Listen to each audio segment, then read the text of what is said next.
Hi, I'm Miranda Cosgrove, and this is Mission Unstoppable. Coming up, get ready to make a cozy crown with the queen of circuitry. We're going to create a crown fit for a STEM queen. And dating can be hard, even when you're a fish. When it comes to picking partners, the animal kingdom gets it right. Plus, bats aren't the only creatures hiding in this cave. Look at all the microbes! But first, discover the engineering that made this green space possible. I'm going to show you exactly what happens when it floods and how it affects our soil. Get ready to meet the scientists, inventors, and heroes who help make our world a better place. The future is here. The mission, unstoppable. We all want to change the world. I do my part by always returning shopping carts. Our first guests do a science thing, but together, it all adds up. Science isn't always a walk in the park, but sometimes it literally is. To learn more about the science and engineering of a park like this, today I'm meeting Deborah Bilitski, who runs Louisville, Kentucky's Waterfront Park. The most surprising thing that I have learned in this position is just how important it is to have a space where the community can connect with nature and connect with each other. It is critically important for our physical, mental, and emotional well-being to be able to access green spaces like this. Louisville's Waterfront Park sits between downtown and the banks of the Ohio River. Once a partially abandoned industrial area, decades of work and planning have turned it into a lush 35-acre space for the local community. One key feature is the expansive Great Lawn, sponsored by the Turf Mutt Foundation, who also sponsored this segment. Today, Deborah is going to show me some of the science and engineering that allow Waterfront Park to withstand surprise floodwaters from the Ohio River. So what do you do about the flooding? When the water comes up, we let it come up. There's no way to stop it. This river is big and she is mighty. Wow. We've created this amazing space here in the park for the water to go, so it's not impacting the surrounding properties. What did it used to look like? It was full of scrap yards and junk yards, asphalt terminals, and oil refineries. So when the water would flood and rise up, it was pulling all of those chemicals from that wasteland into the river. That's exactly right. Oh my goodness. How did the team go about designing this new space? We have constructed this space over the Ohio River. It was built on piles so that the river can flow underneath it. It is built on a grade so that you can open up these amazing views and also create a space for the floodwaters to go. We compose the soil so that it can withstand the heavy flooding. And then when the floodwater recedes, we go about the process of cleaning it up. And within a matter of a few weeks, it returned right back to normal because of the way we've engineered the soil. Deb wants to show me exactly what makes the soil here so special. So she set up an experiment. Once we have our gloves on, we're ready to dig into the science. What we have in my bucket here is a clay-like soil, which is very typical of what you would see around this area. And then what we have in your bucket is a very specifically engineered soil that we use right here at the Turf Mutt Great Lawn that is 90% sand and 10% peat. And what do we have in this center bucket? We have some gravel in this bucket because we want to use it to show you what is underneath all of this soil on the Great Lawn that supports its structure. And I'm going to show you exactly what happens when it floods and how it affects our soil.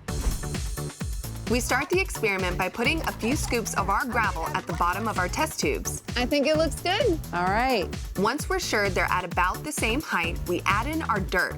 Sometimes science makes a little bit of a mess, but all in the pursuit of knowledge, right? Well, I say even as adults, it's fun to play in the dirt. With our test tubes filled, we're ready to pour in water and see how quickly it drains out of small holes at the bottom. Yours is pretty much Mine still. isn't moving. It only takes moments to see the difference between the two soils. So it's really just sitting on top, really taking its time, and the water over here, it's almost done going down. It's almost empty. And there it goes! Look at that! There it goes. And my water's still sitting on the top. Clay actually attracts water, which causes it to swell and makes it very difficult for water to pass through, whereas sand is much more granular and makes it much more permeable to water. Because of this specially engineered soil that we've used, which is so permeable, it's going to slope right down the Great Lawn, just like it's sloping down this table and right into the river where it belongs. So we can really see the exact process that is happening underneath our feet. That's right. And the soil here isn't the only piece of Waterfront Park shaped by science. The grass itself is a mix of species optimized for an environment that hosts concerts, races, and festivals for roughly 2.4 million people each year.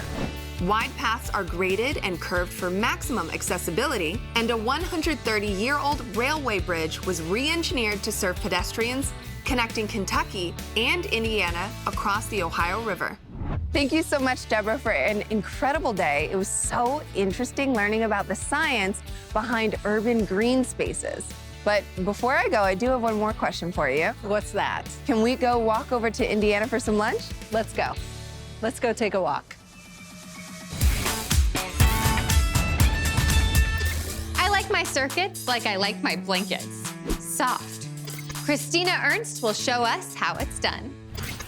Soft circuits, or e-textiles, are some of my favorite things to make because they combine my love of sewing and fashion with my love of coding and engineering pretty seamlessly. Hi, I'm Christina. I'm a software engineer by trade, but a crafting enthusiast in my heart, and I want to teach you the magic behind arts and crafts and coding. Let's get building. Welcome to the world of soft circuits. These electric circuits are made from fabrics, sensors, and things like conductive thread to make wearable technology. But today, we're going to create a crown fit for a STEM queen. So the first thing to do is prep your LED lights. The battery that powers this can only provide enough juice to power about 5 LEDs, which is why these crowns are fun-sized. The long leg is the positive side, and the short side is the negative. In circuit building, it's very important to keep your polarity straight. Current won't flow into the LEDs unless you've got the circuit built correctly. Using the permanent marker, make a little dot to mark which side is positive. Now, we'll take the pliers and roll the legs of the light so that they're flat and can be placed flush against the felt. We want to do this for all 5 lights. Once I have my LEDs all prepped, then it's time for felt. I like this light pink. I'm using a basic crown template here that I made to cut a flat mountain range shape. Once that's set, we'll stitch our LEDs in place using the conductive thread. This is what allows our soft circuit to work. This thread isn't just cotton. It also has metal incorporated into the core. So I'm gonna hand sew this thread into each LED. And because this is conductive thread instead of regular thread, this is going to behave just like a wire would in a traditional circuit. So that will carry our current for us. We have our 5 LEDs sewn down, all on their positive ends, all in the same direction so that current can be flowing from positive to negative. And now let's add a battery pack so that we can add some power. And that feels pretty good. Look at that, it works. Now it's time to decorate. I'm going to pick out some pieces to decorate my crown, and we will be using a hot glue gun, so just make sure you have parental supervision. I think I want to do some pearls, maybe some sequins, definitely a nice pink and white color scheme, and maybe I'll even add some lace. I'm sure you have better things to do than watch me glue some sequins to my crown, so through the magic of TV, we have our finished crown. We've added our decorations, we have lace, pearls, and we dipped the LEDs in some paint. Everything fit for a queen. So let's go ahead and turn it on by flipping the switch on our battery holder. And there we have our light up crown. Now you've got your first soft circuit. Give yourself a round of applause. See you next time for more arts and crafts and coding. How do you impress a date? Humans might try putting on a cute dress, But that's not really an option for an elephant seal. Let's find out what animals do. Human courtship is pretty weird. I'll admit, with the flowers, chocolates, fancy dinners, and roller skating, dates can be a pretty good time. But I've always wondered, what does all that planning have to do with actually finding a mate? When it comes to picking partners, I think the animal kingdom gets it right. Elephant seals fight it out to prove who's the toughest, and bears pick their mates based on scent, which is way more reliable than dating. Hi, I'm Esther. I think nature is awesome, and I want to tell you all about it. So we're going to learn about animal courtship on today's Nature Side Quest. Up first, bowerbirds. The males are usually brightly colored. Yet the most impressive thing about these birds isn't how they look. It's what they create in search of a mate. Check this out. It's called a bower. And even though it might be made of the same materials as a regular nest, it's definitely not for laying eggs.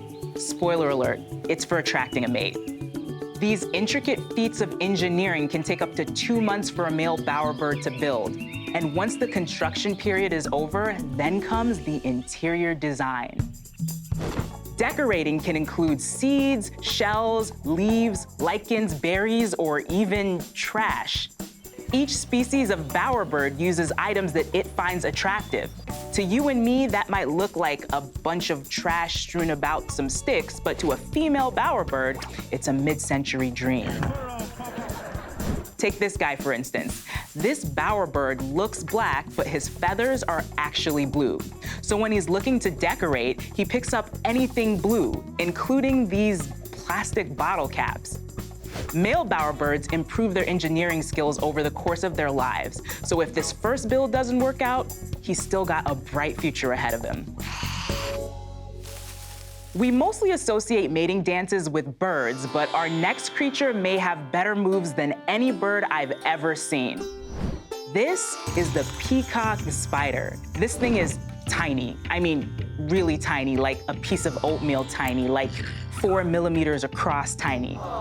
Male peacock spiders have opisthomal flaps on their back with elaborate colors and designs that they fan out like peacock tails to attract a mate. Then they lift their third legs and start moving in this hypnotic motion, kind of like the second hand of a broken clock. Researchers have discovered that these third legs aren't just for gestures. They're also used to stomp vibrations through the ground, which they believe is one of the ways these spiders communicate with each other. As if waving a colorful flap wasn't too much information already. Moving on. One of my favorite mating rituals of all time belongs to the pufferfish. In 1995, divers off the coast of Japan found these weird, intricate circular patterns in the sand that could only be described as underwater crop circles. Using their stomachs, fins, and tails, pufferfish drag their bodies through the sand to create complex patterns. Then the females find these circles, and if they like what they see, they lay their eggs in the middle of them. Scientists don't know if the female pufferfish respond to the beauty of the designs or if there's something about the way the water moves and flows around these circles. Either way, these are some great pickup lines. There are so many more fascinating, unique, and strange animal mating rituals in the world. And if you really want to jump down a rabbit hole, just look up how pandas and sea slugs do courtship. That's all for now. I'll see you on our next Nature Side Quest. Caves. Dark, cold, wet. Not my ideal place to hang out. But that's just one more way that I'm not like microbes. We sent Nabil to learn more. Caves are dark, mysterious, and unfortunately, largely unexplored by biologists. That's where a special group of scientists called speleologists, no, that's not right. Sparniologists, no. It's speleologists. Speleologists. Today, I'm meeting with Dr. Hazel Barton. Can I call you something easier, by the way? How about, like, cave microbiologist? That works. Nice. So today, I'm meeting with Dr. Hazel Barton, cave microbiologist. When I was 14, we did an experiment at school where they gave us Petri plate and this nasty goober grew in it. And I thought that was so cool. So I became fascinated with microbiology. As a pioneer in cave microbiology, Dr. Barton has explored hundreds of caves in dozens of countries. Today, she's taking me underneath the foothills of the Catskill Mountains to show me how little microbes can have a big effect on the world, starting with antibiotics. Look at all the microbes. Almost all the antibiotics we have in medicine come from bacteria, created as chemical weapons to fight against other microorganisms. And caves have unique and undiscovered bacteria everywhere. So you can see the microbes, and the really shiny bit, there's a little ball of antibiotic that's acting like a lens and reflecting the light. Well, they look beautiful. Yep, and we're gonna sample them. What kinds of things are we looking for when we're testing these particular microbes? So we're looking for potential novel antibiotics. Antibiotics that, you go to the doctor and get. Some of them don't work anymore. There hasn't been a new antibiotic since 1993, so we have to find new ones. If we get bacteria that don't respond to antibiotics, we could be looking at something like that every year. People are going to more extreme environments because the microbes fight harder. And so in a cave where there's no sunlight and no plants, they have to fight really hard. So it's a good place to look for antibiotics. I imagine when we take these plates out and incubate them, we might have 20,000 colonies. Wow. And maybe 600 or 700 different species on them. So some of these colonies could be thousands of years old, and you'd never be able to detect anything like this on the surface. Wow. Just get washed away by the rain. So they're like tiny time capsules of like new information and potential medicine. Yep, absolutely. And the cave microbes aren't just interesting to medical researchers looking for the next antibiotic. They also could help us tackle climate change.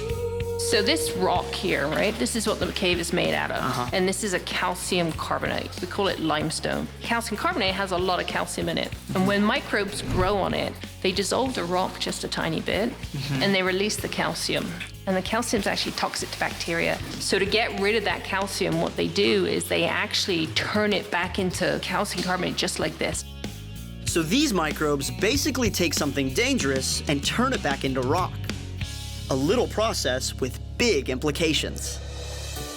They have to use carbon dioxide to make the calcite. And so we can actually take advantage of that because they can pull the CO2 out of the atmosphere. And it might be a way of fixing atmospheric CO2 for climate change. Whoa. These little carbonates get used in things like paper and toothpaste. So if we can figure out how to make the microbes do that in the lab, we could actually make paper and toothpaste using CO2 from the atmosphere. That's so cool. Yeah. So I'm starting to see why microbes are important. Starting to see why microbes No, are I meant important? like I've always thought that microbes are important.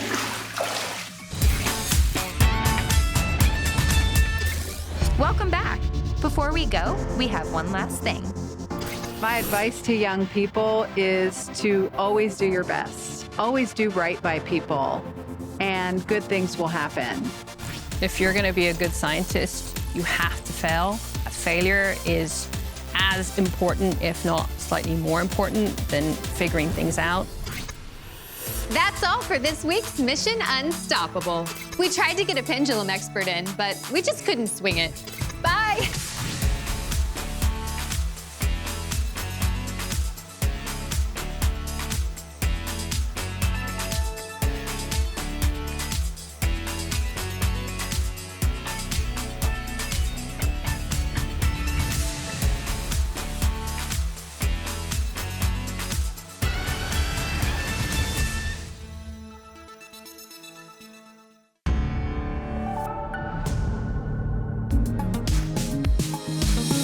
If you're watching this, you must have really liked the video. Make sure you follow and subscribe, and check out these other videos that are even better. No, really. I've seen this one over 100 times.